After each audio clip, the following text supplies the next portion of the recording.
우리가 폭탄 같은 경우를 보면 뇌관이 있죠. 그 뇌관을 탁 때리면 폭탄이 터지게 됩니다. 그러니까 이 뇌관을 때린다는 얘기는 그 폭발할 수 있는 그 충격의 정도, 그 정도를 맞추는 거예요. 그러니까 우리가 보통 이제 불발탄, 터지지 않는 폭탄은 그 때리는 강도가 그 수준까지 미치지 못하기 때문에 폭발이 안 되는 겁니다. 그러니까 그 강도까지 탁 때려야 폭탄이 폭발을 하게 돼 있어요. 그거보다 낮으면 불발탄이 되는 거죠.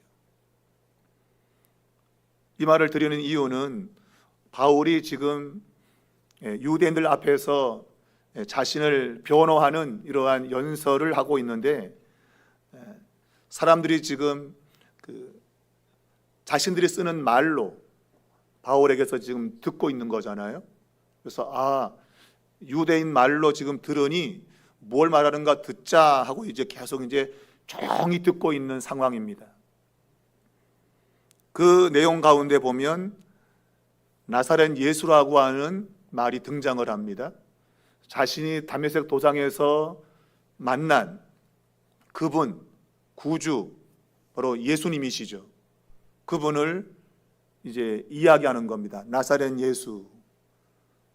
그러면 지금 사람들은 나사렛 예수가 이단의 괴수고 그래서 십자가에 죽었는데 다시 그 이단의 괴수에 대한 이름을 언급하기 때문에 그들이 듣던 그 상황을 뿌리치고 다시 폭동을 일으킬 수 있었는데, 그런데 이 나사렛 예수라는 말을 들었음에도 불구하고 그들이 폭동을 일으키지 않았어요. 계속 말을 듣고 있는 거예요. 그러니까 이 나사렛 예수라고 하는 이 이름은 군중들을 폭발시킬 만한 임계점, 그러니까 폭탄에 비유하면 이 폭탄을 터뜨릴 수 있는 그 용어가 되지 않은 거죠. 그러니까 나사렛 예수라고 하는 말이 폭발을 일으켰으면 지금 그 뒤에는 바울이 뭘 말할 것도 없는 거죠. 근데 나사렛 예수라는 이름을 이야기했음에도 청중들이 가만히 있었다. 그리고 결정적으로 그들이 지금 폭발하게 된, 폭탄으로 치자면 터질 만한 임계점에 도달한 게 뭔가 하면 이방인이라는 단어예요. 이방인. 자신이 이방인으로 보내졌다라는 말을 들었을 때에 오늘 성경 본문은 그들이 폭발했다. 21절에 나더러 또 이러시되 떠나가라, 내가 너를 멀리 이방인에게로 보내리라. 이 말을 그들이 듣다가 소리 질렀다. 이 말은 소리를 외쳤다는 말인데, 폭탄으로 비유하자면 폭탄이 터졌다, 그 얘기예요. 그러니까 이 군중들을 폭발시킨 그 뇌관을 건드린 그게 뭔가 이방인이라는 거예요. 이방인. 그러니까 유대인들은 결코 이방인들은 이 세상에 존재하지 말아야 될 사람들이에요. 그런데 유대인이 이방인에게 하나님의 말씀을 전한다고 하는 것, 이거는 굉장히 모욕적인 행위입니다. 나사렛 예수에 대해서는 그들이 아직까지 정확한 내막을 잘 몰라요. 그냥 십자가에 죽은 그 정도만 지금 사람들이 알고 있지, 나사렛 예수가 도대체 누군지에 대해서는 정확히 알지 못해요. 그런데 이방인이라고 하는 이 용어를 듣는 순간 그들은 폭발한 것입니다. 유대인이 이방인에게 하나님의 메시지를 전한다고 하는 것, 이것은 있을 수 없는 일이다 하는 거죠. 그만큼 유대인들은, 이방인들은 이 세상에 존재하지 말아야 될 그러한 사람으로 여기고 있는 겁니다. 그래서 그들이 그 말을 한 바울에게도 똑같이 이야기하고 있습니다. 이러한 사람은 세상에서 없애버리자, 살려둘 자가 아니다. 그러니까 이방인과 교제하는 것, 이방인과 함께 있는 것, 그 자체는 이방인이 당해야 될 일을 똑같이 당해야 된다, 그 얘기죠. 그러니까 이방인은 이 세상에 존재할 사람들이 아닌데 그와 함께 하고 있으니 당연히 유대인이지만 그 역시도 이 세상에서 사라져야 될 존재다, 그렇게 보고 있는 겁니다. 그만큼 이방인에 대한 그 뭐랄까요? 우월의식, 그게 아주 강한 것이죠. 모세의 율법을 지키지 않는 이방인들, 그들에게 모세의 이 거룩한 율법을, 이 말씀을 전한다고 하는 것, 그거는 그들에게는 모욕적인 겁니다.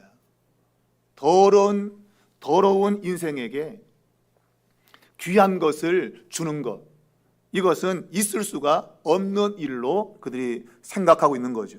그래서 그들의 마음이 폭발을 해버린 겁니다. 그래서 바울을 죽여야 된다, 세상에서 없애야 된다라고 말하고 있어요. 여기서 이 없앤다고 하는 이 단어는 들어 올린다, 또한 빼앗아 간다는 그런 의미입니다. 그러니까 이 바울을 세상에서 없애버리자는 게 뭔가 하면 땅에서 그를 들어 올려서 버리자, 그 얘기예요.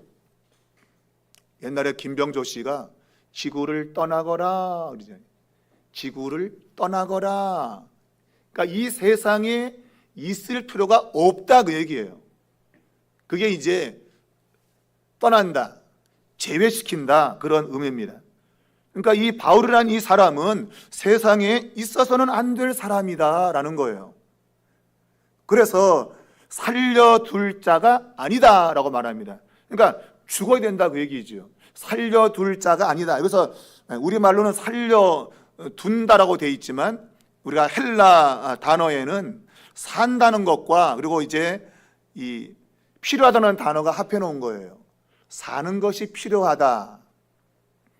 그러니까 이게 뭔가 하면 사는데 적합하다, 그런 뜻인데 이 바울이라는 사람은 사는 것에 필요가 없는 그런 사람인 거죠. 살려둘 자가 아니다. 이게 뭔가 하면 이 사람은 살 필요가 없는 사람이다, 그 얘기예요. 사는데 아무런 쓸모가 없는 사람이라고 하는 거예요.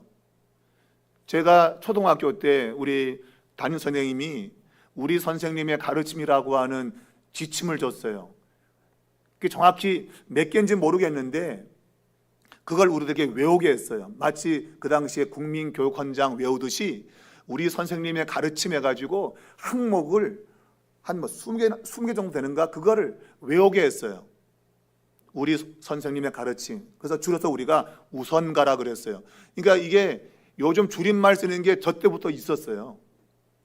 그러니까 우리 선생님의 가르침, 우선가. 그래서 야, 우선가 외웠냐? 그러면 이제 그걸 이제 아침마다 외우는 거예요. 그래서 우리 선생님의 가르침 우선가 1 해갖고 이제 외우는데 그 첫 번째가 뭔가 하면 나는 세상에 필요한 사람이 되어야 된다는 거예요. 이 세상에 필요한 사람이 되어야 된다. 그래서 이 세상에는 세 가지의 사람이 있는데 하나는 필요한 사람, 두 번째는 있으나 마나한 사람, 세 번째는 없어져야 될 사람. 나는 반드시 필요한 사람이 되어야 된다. 이거를 저희들에게 제 첫 번째로 가르쳤어요. 너희는 세상에 꼭 필요한 사람이 되라. 그래서 그때부터 의식적으로 우리가 교육받는 이유는 세상에 필요한 사람이 되기 위해서 교육받는 거구나, 그런 인식을 갖게 되었어요.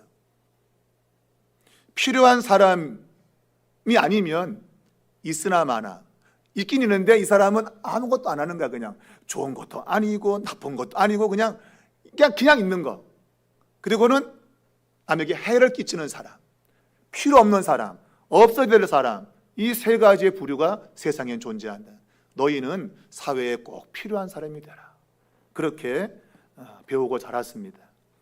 그러기 위해서는 두 번째 보면 공부를 열심히 해야 된다. 그래서 뭐 책상에 앉았던 이 팔에 8팔자가 쓰리도록 책을 읽어야 된다. 앉았던 자리가 이게 엉덩이가 3자가 그려지도록 그렇게 앉아서 공부해야 된다. 뭐 여러 가지를 막 외웠어요.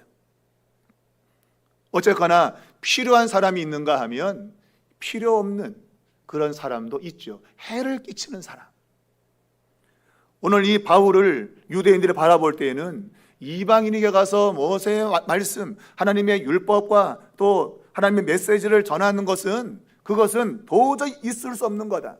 필요 없는 사람에게 거룩한 것을 갖다 주는 거, 이거 필요 없는 행위다. 그러므로 저런 사람은 이 세상에서 없어져야 된다. 그러니까 이 세상에 적합한 사람이 아니다, 그 얘기예요. 그래서 죽여야 된다라고 하는 것이죠. 누가복음 23장에 예수님을 향해서도 무리들이 똑같이 소리쳤습니다. 무리가 일제히 소리질러 이르되 이 사람을 없이 하자, 없애버리자. 그러니까 이 사람은 필요한 사람이 아니다. 아무 쓸모가 없으니 이 사람은 제거해버리자. 그리고 바라바, 군중들을 선동해서 독립을 외치는 이런 바라바를 우리에게 놓아달라라고 무리들이 소리친 것을 그대로 지금 바울의 이 모습에서 재현되고 있는 것이죠. 제가 말하지만 주님을 따르는 제자들은 주님이 당한 그것을 그대로 받게 됩니다. 그것이 필연적이죠. 운명적이에요. 그래서 너희가 이 세상에서 환난을 당한다, 세상이 너희를 미워한다고 하는 것은 너희가 미운 게 아니라 나를 미워하는 것이다. 나를 미워하기 때문에 당연히 너희도 미워할 것이다. 그렇게 주님이 말씀하고 있는 것이죠. 오늘 바울은 이방인에게 하나님의 메시지를 전하는 사명이라고 이야기했습니다.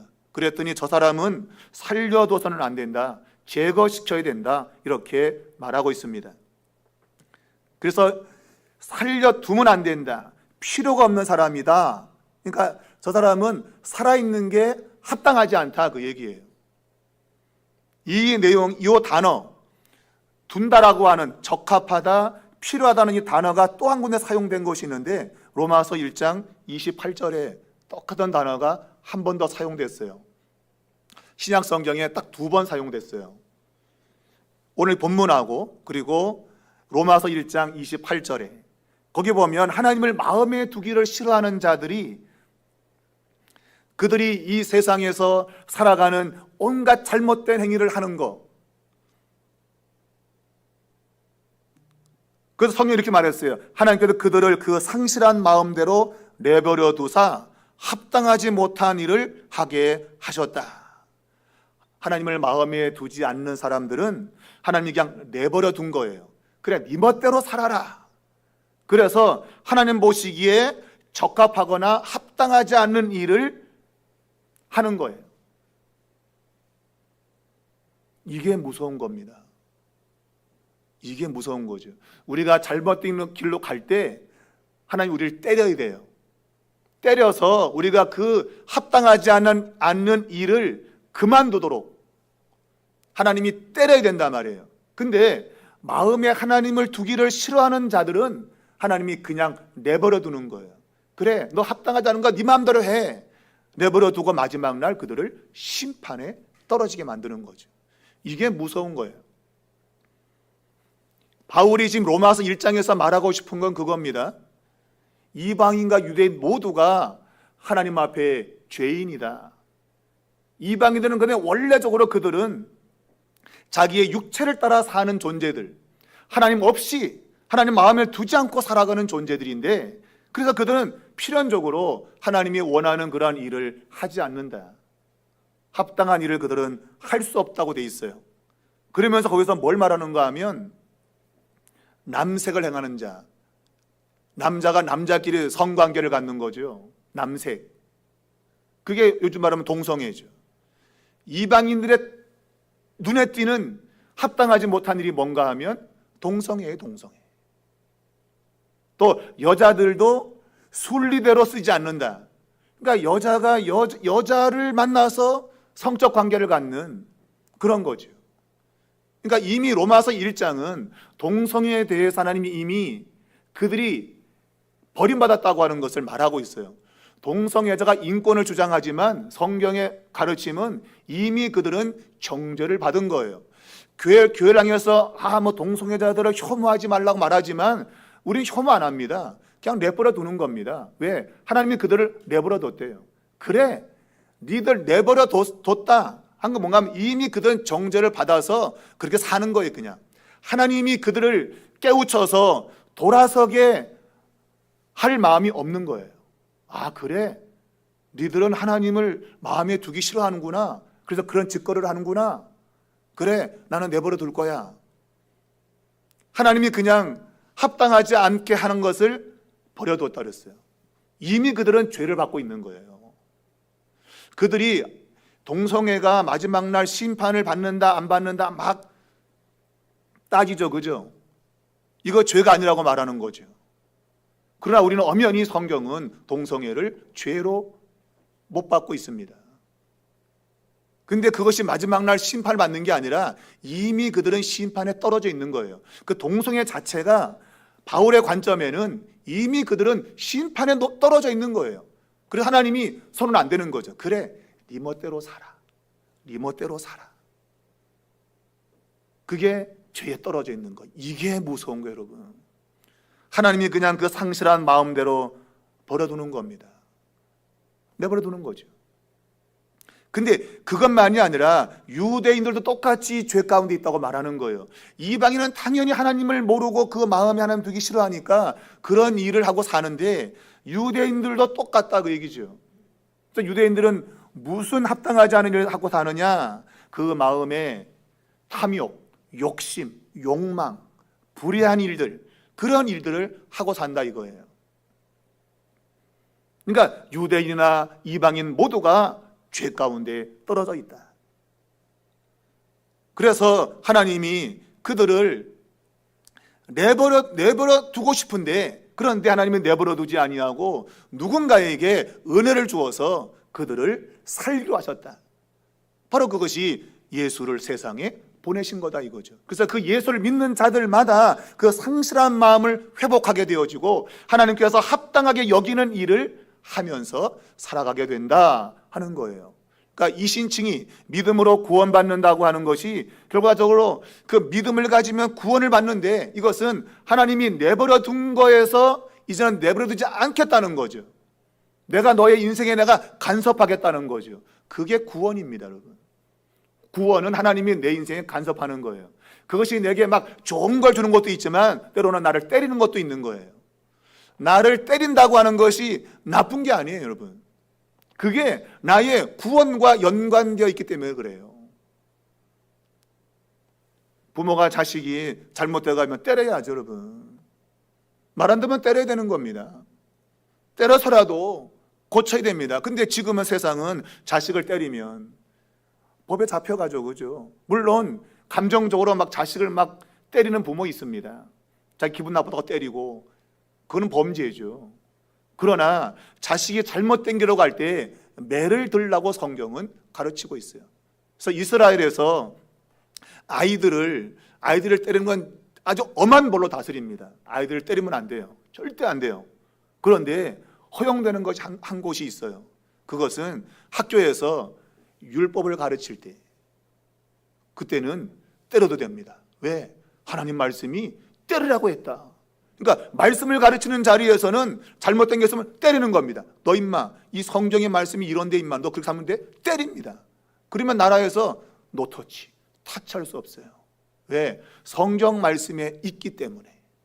그래서 말씀을 가르치는 그 자리에서는 매를 때려도 돼요. 오늘 우리가 이 구원에 관한 문제를 내가 그냥 막연하게 내게 좋은 것 주는 게 구원 하지만 바울의 관점은 그게 아니라 내버려 두는 거는 그것은 멸망입니다. 근데 하나님이 간섭하시는 거, 그게 구원이에요. 그것이 때로는 내게 좋은 걸 줘서 내게 격려하고 그런 것도 있지만 때로는 나를 때린다 이거예요. 나를 때려서 합당하지 못한 일 하는 것을 바꾸도록 하는 것, 그게 하나님의 구원이에요. 오늘 이 바울이 필요 없다고 느끼는 이방인들에게 하나님의 말씀을 전하는 것 때문에 유대인들이 화가 난 거예요. 그래서 그들이 폭발을 해서 바울을 죽여야 된다. 저런 사람은 세상에 없어져야 된다. 합당하지 않다. 그렇게 말하고 있는 거죠. 그래서 옷을 벗어 던지고 막 소리치고 먼지를 막 그냥 공중에 날리고 이런 아주 과격한 행동을 하고 있어요. 여기 사용된 동사가 전부 다 현재 분사로 사용되고 있어요. 현재 분사. 현재 분사는 뭔가 하면 행동이 계속 이어지고 있는 거예요. 뭐 하다가 멈췄다는 게 아니고 막 소리 지르고 옷을 벗어 던지고 막 그냥 먼지를 날리고 이것이 계속 이어지는 상태예요. 그럴 때 이 분사를 사용해요. 그러니까 굉장히 지금 이 상황은 아주 험악한 상황인 거예요. 이런 상황에 오늘 천부장이 바울을 영내로 데려가라고 명한 거죠. 바울을 이러한 폭동에서 다시금 빼내기 위해서 영내로 데려가라. 그리고 도대체 저들이 왜 그러는지, 저들이 왜 이렇게 폭동을 일으켜야 되는지에 대한 이유를 알아보려고 오늘 바울을 채찍질을 하라고 명령을 했어요. 채찍질을 하라.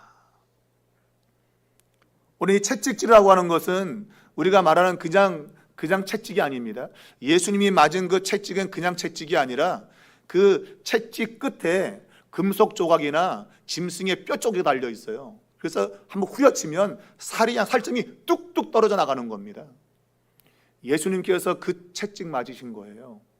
한 번 맞을 때마다 살이 막 쭉쭉 찢어지고 살점이 떨어져 나가는 겁니다. 굉장히 고통스러운 거예요. 그래서 이 채찍 형벌을 로마 사람들은 로마인에게 절대 하지 않아요. 너무 무섭기 때문에. 그래서 노예라든가 아니면 이방 사람들에게만 이 채찍질 하도록 법으로 규정되어 있는 겁니다. 로마에게는 절대로 그 무시무시한 그 채찍을 하지 않아요. 오늘 그 내용이죠. 바울에게 지금 채찍질하라 하는 것은 지금 그가 유대인이기 때문에, 로마 편에 보면 이방인이기 때문에 지금 유대인에게 채찍을 가하라. 그래서 왜 이런 일이 벌어졌는지 그 이유를 알아내려고 하고 있는 것이죠. 살을 찢고 뼈를 부서뜨리는 이 채찍질. 바울은 이러한 채찍질을 그의 서신에 보게 되면 여러 번 맞은 걸로 돼 있어요. 여러 번. 여러분, 이분이 자기가 가말리알 그 문화생으로 뛰어난 자로서 학원을 열고 그저 사람들 받아서 가르치는 그런 일을 했다면 그는 돈 많이 벌고 이 세상에서 잘 살았을 거예요. 잘 살았을 거예요. 그런데 이러한 채찍을 맞는 것을 한 번도 아니고 여러 번을 맞았다고 돼 있어요. 왜 그랬을까요, 여러분? 왜 그런 매를 맞으면서 그는 자신의 인생을 살았을까요? 우리가 이것을 잘 생각해야 됩니다. 또 뒤에 나오지만 그가 로마 시민권을 가지고 있다. 이 로마 시민권을 가지고 있는 것은 굉장한 특권입니다. 그런데 그가 로마 시민권을 가지고 있음에도 불구하고 왜 그렇게 힘든 삶을 살아갔는가 하는 것이죠.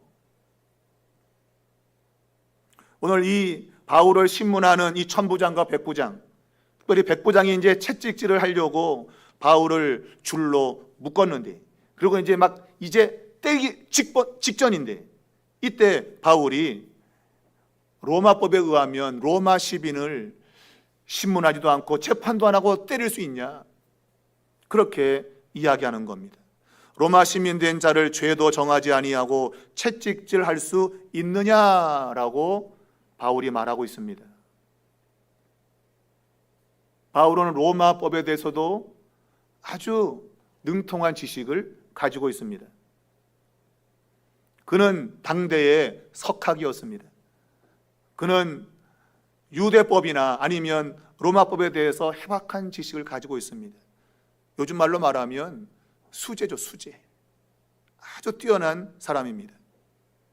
그가 지금 묶여서 채찍으로 맞을 순간에 로마법에 대해서 이야기합니다. 로마 시민 된 자를 죄도 정하지 않고, 이것은 재판도 하지 않고 죄인으로 몰아세워서 채찍을 때릴 수 있냐, 그 얘기죠. 그럴 수 없다는 거죠. 로마인에게는 절대로 채찍을 댈 수가 없어요.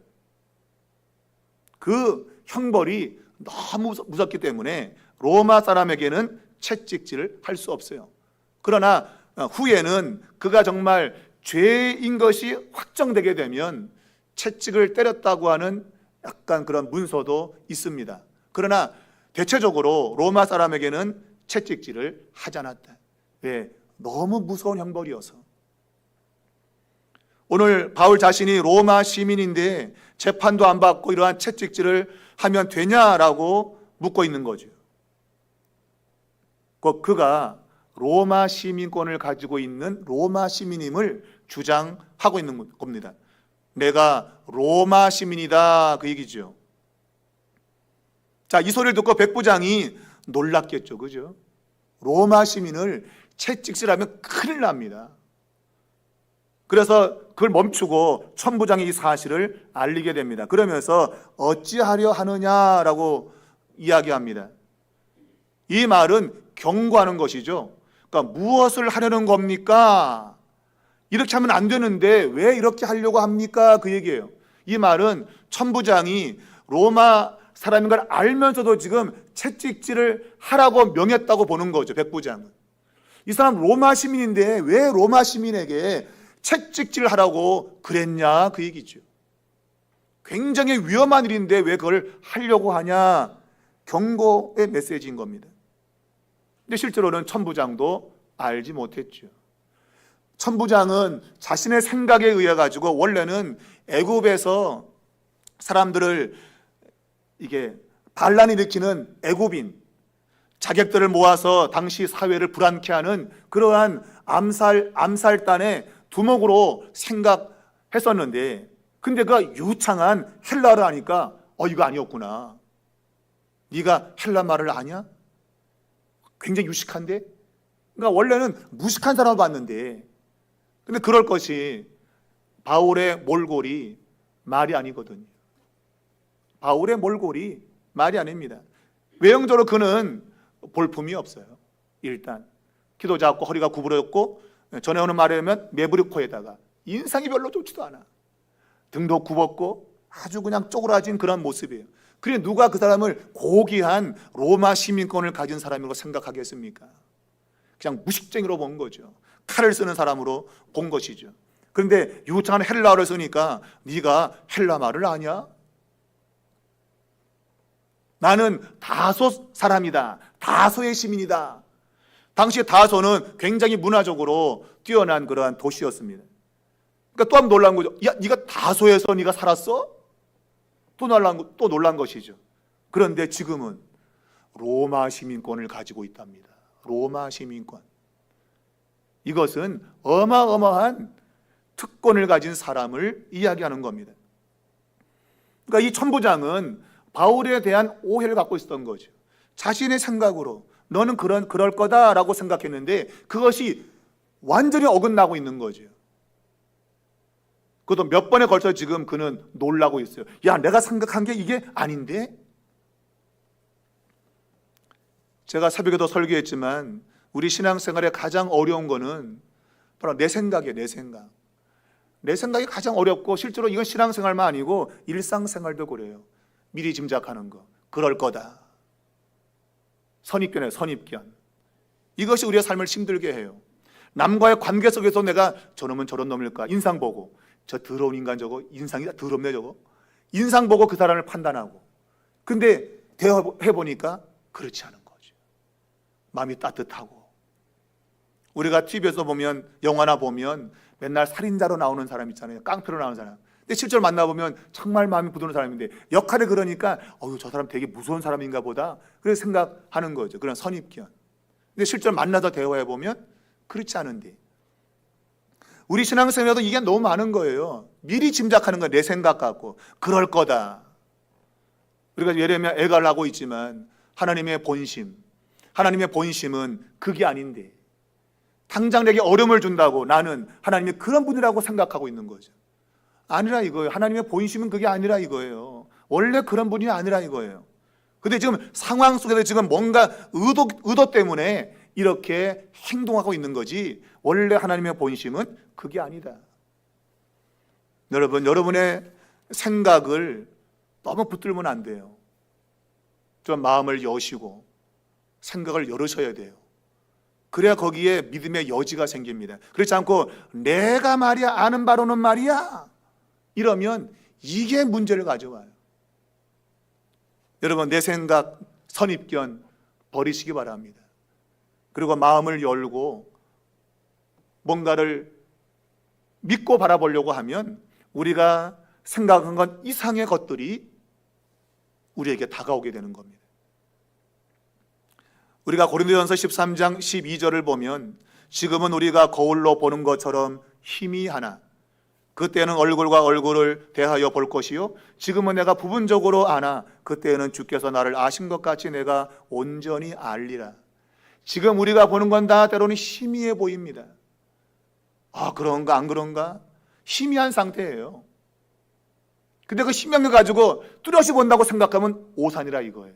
지금 우리가 보는 건 다 희미하게 보이는 것들이에요. 근데 내가 그걸 결정시켜 놓고 그럴 거야 라고 하면 안 된다 이거예요. 그럴 거야 라고 하는 것은 마지막 날 주님이 이 땅에 올 때 분명히 밝혀지는 거예요. 근데 우리는 희미한 것 가지고 이미 결정을 해버려. 그럴 거라고 결정하고 딱 내 마음에 정하고 그렇게 가려고 그래요. 여러분, 이 땅 사는 모든 것들은 희미한 것들이에요. 그걸 내가 결정을 하고 하면 안 돼요. 그 결정이 우리의 삶에 많은 문제를 가져와요. 오늘 이 천부장은 확실한 게 없어요. 단지 자기가 본 것, 지금 자기 앞에 놓여있는 이 사람에 대해서 자기가 관찰한 것, 그것 보고 지금 이놈은 지금 채찍을 맞아야 될 놈이다 라고 생각한 거죠. 아직은 결정된 게 하나도 없어요. 희미한 거예요. 그래서 재판을 하는 거예요. 재판을. 그래서 판단을 받는 건데 그거 하지 않고 무조건 그냥 채찍부터 그냥 들이미는 거죠. 여러분, 여러분의 삶에도 이런 부분이 얼마든지 있을 수 있어요. 미리 생각하고 그럴 거라고 생각하고 행동하는 거 조심하셔야 되죠. 여러분, 조심하셔야 되죠. 그것이 분명해질 때까지는 행동하면 안 됩니다. 누가 내게 뭐라고 말할 때 그 진위를 정확히 파악하지 않고 어머 그랬어? 내 그럴 줄 알아서. 뭘 그럴 줄 알아요 여러분? 뭘 그럴 줄 알아요? 대부분 교회에서의 말들이 전부 그런 거예요. 누가 카더라. 요즘도 사회가 이 카더라 통신 때문에 아주 그냥 골치 아픈데 누가 그렇게 말하더라. 하더라는 여러분 의미가 없단 말이에요. 내가 직접 듣고 내가 정확히 물질을 가지고 있는 그게 돼야지. 누가 그러더라. 카더라 통신. 신앙생활에 보면 카더라는 위험해요 여러분. 위험하다고요. 내 생각에는 그런 것 같아. 위험하단 말이에요 여러분. 내 생각에는. 내 생각이 아니라 성경이 우리에게 뭐라고 말하는지를 분명히 잡으셔야 돼요. 그게 신앙생활인 거예요.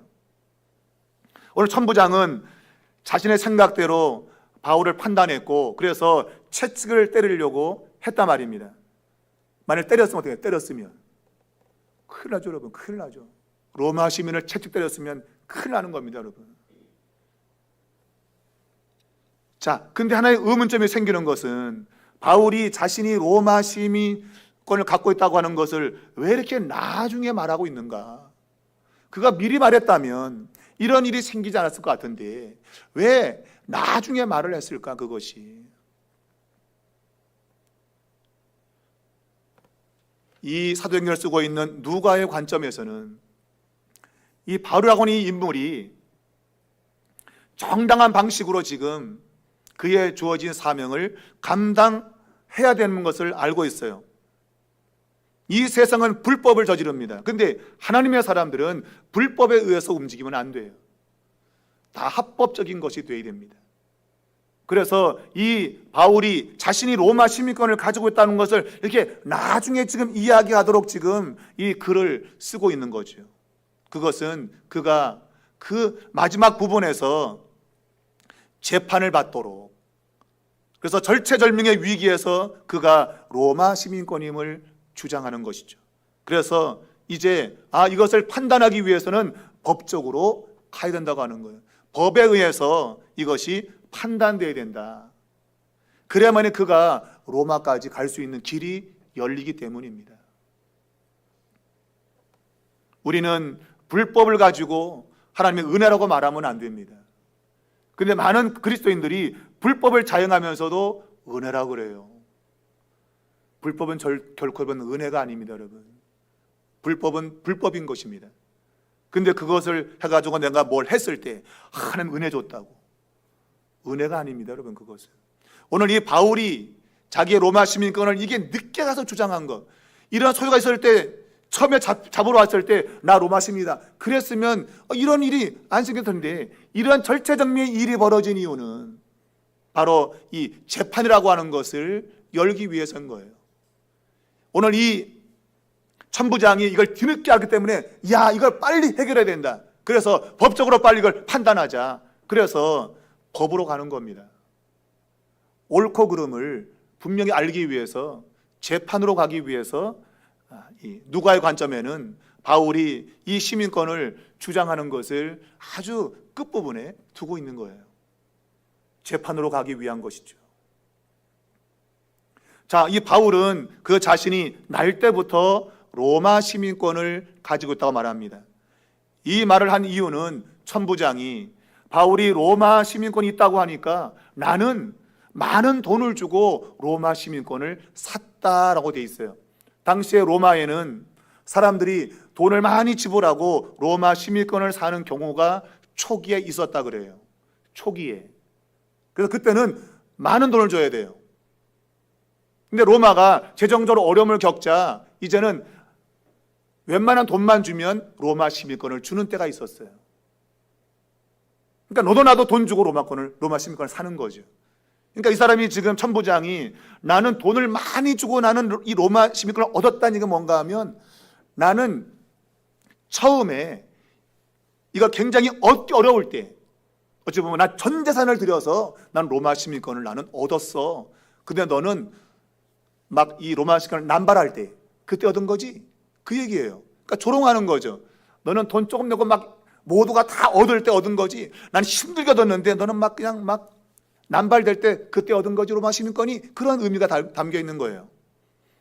그러니까 이건 역시도 지 생각이죠. 지 생각. 자기는 힘을 다해서 어렵게 이거 얻었는데 남들은 쉽게 얻었다고 생각하는 거예요. 그 지 생각이죠, 여러분. 지 생각. 이 천부장의 사람 지 생각에 잡혀 사는 사람이에요. 지 생각에. 근데 뜻밖에도 바울이 나는 날 때부터 로마 시민권이 있었다라고 말하는 거예요. 이건 엄청난 거죠, 여러분. 이것은 그의 부모 때부터 로마 시민권을 가지고 있었다는 거예요.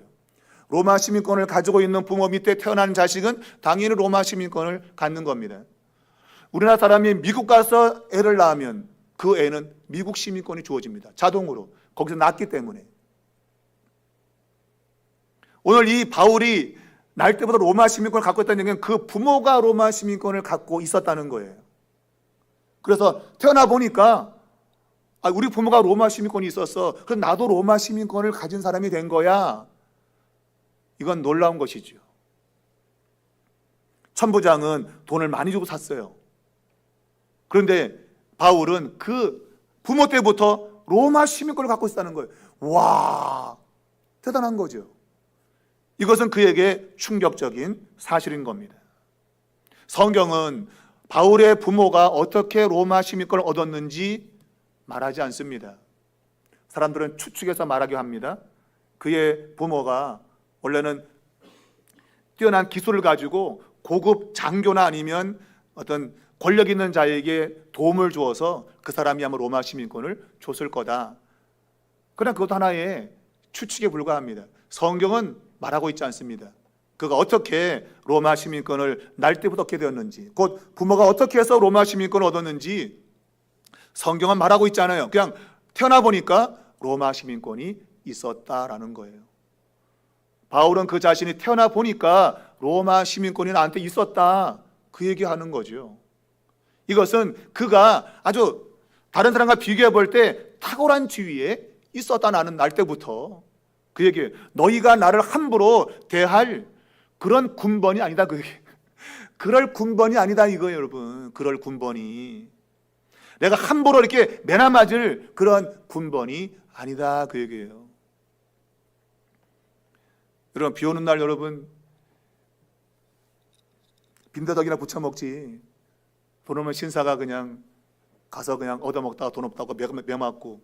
신사복만 있다고 여러분 신사입니까? 밥 먹었으면 밥값 내야 되는데 낼 돈이 없어서 그냥 매를 만든구나. 우하하하 우하하. 바울은 그런 존재가 아니라는 거죠. 그냥 신사복만 딱 걸친 신사가 아니고 그 신사복 안에 들어있는 역량을 가지고 있는 그런 존재라는 거예요. 천부장은 돈 주고 샀다 이거예요. 그냥 이거는. 근데 바울은 난 우리 아버지 때부터 로마 시민이었어. 니네하고는 상대가 안 돼. 근데 니네가 날 때리려고 해? 말도 안 되지. 그런 얘기예요, 여러분. 바울이 시민권을 쉽게 얻었다고 생각하는 이 천부장.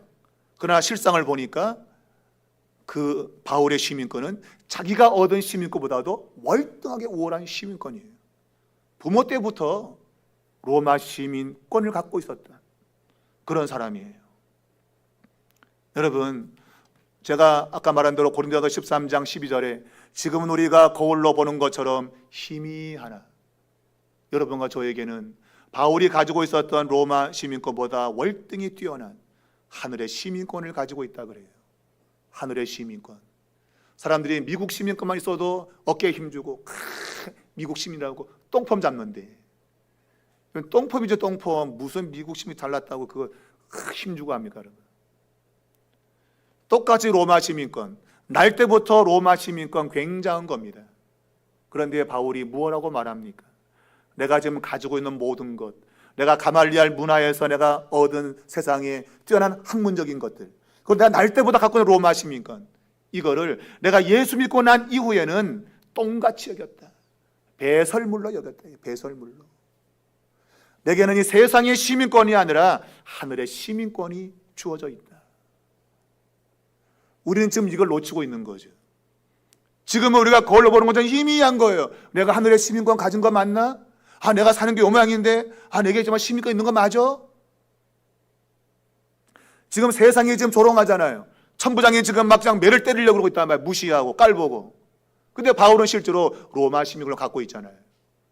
내 인생 가운데 문제가 다가올 때, 힘들고 어려운 일이 올 때, 성경은 야, 너는 하늘 시민권이 있어. 하늘의 시민권 가진 자야. 당당해야지. 비굴하게 말이야 그냥 쫄아갖고 맨날 그냥 그렇게 살 거야. 하늘의 시민권은 이 세상의 어떤 시민권보다도 월등한 것인데 많은 그리스도인들이 이거를 확신하지 못하고 있는 거죠. 삶이 어려우면 아이고 나는 내 인생 오래 살다가 죽을 팔짱가 보다, 그렇게 생각하는 거예요. 삶이 고통스러울 때 나는 안 되는가 보다 라고 생각하는 거죠. 그러나 여러분, 바울이 말하고 있잖아요. 나는 날 때부터 나는 로마 시민권을 갖고 있었대. 바울이 어떻게 알아요? 자기가 날 때부터 시민권이 자기한테 있는 걸 애가 압니까? 살아다 보니까 부모가 야, 너는 로마 시민권을 갖고 있어 라고 알려주어서 안 거 아닙니까? 우리가 하나님의 백성으로서, 하나님의 자녀로서 하늘의 시민권을 가진 것을 에베소 1장은 창세전부터 그리스도 안에서 너는 하늘의 시민권을 내가 줬다라고 말하잖아요. 내가 너를 선택해서 내가 너에게 시민권을 줬어. 하늘의 시민권을. 우리는 그것을 믿음으로 바라봐야 되고, 그래서 이러한 어려운 상황 가운데서 바울이 나 로마 시민권이 있다 이러는 것처럼 우리가 어려울 때도 나는 하늘의 시민권을 갖고 있어. 왜 이래? 제가 말했지만 우리가 돈이 없지 우리가 가오가 없냐? 우리가 돈이 없지 우리가 가오가 없냐? 근데 우리가 가오, 이 얼굴이란 뜻인데 얼굴이 없냐? 맨날 그냥 이러고 누가 볼까봐 숨어서 지내고 그럴 거 없다 여러분. 내가 돈이 없지 진짜 내가 가오가 없냐? 적어도 그러한 당당함으로 살아야죠 여러분. 바울이 절차적 위기했을 때 나 로마권자야 해도 세상이 그냥 그러냐? 그리고 즉시 신문을 중단하고 정식 재판으로 가게 되는데 사람들이 그 곁을 다 떠나버렸는데 괜히 얼쩡거렸다가 큰일 나겠구나, 다 물러가 버렸다고 성경에 말하고 있는데 우리가 어려움을 당하거나 힘들 때 나는 하늘의 시민권을 가진 자다. 나는 이것이 어떻게 왔는지 알 수 없어. 그러나 창세전부터 하나님이 내게 주었대. 바울이 태어나 보니까 그가 금수저인 거야. 로마 심 갖고 있는 거야. 그가 해서 다 얻은 게 아니에요. 나 보니까 있는 거예요. 여러분과 저가 하늘에 있는 시민권 뭐 해서 얻은 거 아닙니다. 나 보니까 하나님이 내게 줬대, 그거를. 그게 은혜인 거죠, 여러분. 은혜인 것이죠. 우리는 이 땅 살면서 여러 가지를 만납니다. 하나님 백성이라고 예외되는 건 하나도 없습니다. 그러나 그 많은 일 가운데서 우리가 분명히 알 것은 마지막 날 우리가 주님이 오시는 그날에는 우리가 가진 시민권이 얼마나 큰 효력이 있는지를 보게 된다고 하는 거예요. 그것을 오늘 이 땅을 살아가는 이 현장에서 그것을 사용할 수 있어야 된다. 마지막 날에 일어나는 그 일을 오늘로 가져오는 거, 그게 신앙인 겁니다. 그게 히브리서 11장에는 믿음이라 그래요. 믿음은 바라는 것들의 실상이라, 마지막 때 이루어질 것을 미리 가져오는 거죠. 그리고 사는 거예요. 그게 여러분, 그게 믿음이라고 하는 거예요. 오늘 여러분과 저에게는 하늘의 시민권이 주어져 있습니다. 그러므로 우리는 땅의 것을 구하면 안 돼요. 땅의 것 구하는 건 아주 낮은 자들이 구하는 거예요. 위의 것들을 구하라. 위의 것들을 구하라. 영원히 사라지지 않는 것들을 구해야지. 잠시 있다가 사라져가는 것. 돈이 없지 가오가 없냐? 돈은 있다가 사라지는 거예요, 여러분. 그러나 내가 이 얼굴, 내가 가지고 있는 시민권은 영원하단 말이에요, 여러분. 돈 갖고 그러면 살지 말고 가오로 살라 이거야. 가오. 얼굴로 살라 이거야. 내가 하나님의 백성으로서 가지고 있는 자부심, 그걸로 살라 이거예요, 여러분. 그건 믿음으로 살 수밖에 없는 거예요. 여러분과 저가 믿음으로 살면 세상이 감당하지 못합니다. 오늘 세상이 우리를 우습게 여기는 것은 우리가 믿음으로 살지 않기 때문에 그래요. 이리 치고 저리 쳐서 난 안 되는가 보다. 거기 때문에 우리가 지금 이런 자리에 있는 거죠. 나는 하늘의 시민권이 있다. 당당해 보십시오. 누가 보다 나는 하나님의 자녀야. 당당해 보십시오. 그럼 내게 왔던 것들이 다 물러갈 겁니다. 로마 시민권을 듣고 그 곁에 사람들이 다 물러갔잖아요. 걔네 얼쩡하다 큰일 나겠네. 여러분이 그러한 믿음으로 살면 여러분 주변의 모든 것들 다 떠날 수밖에 없어요. 그 권세가 크기 때문이에요. 여러분과 저가 하늘의 시민권을 가진 자로서 당당히 삽시다. 내가 돈이 없지 가오가 없냐? 돈이 없지 내가 진짜 가오가 없냐? 여러분 이런 마음 가지고 믿음으로 사셔서 하나님이 함께 하시는 역사, 그걸 경험하시기를 주님의 이름으로 축복합니다.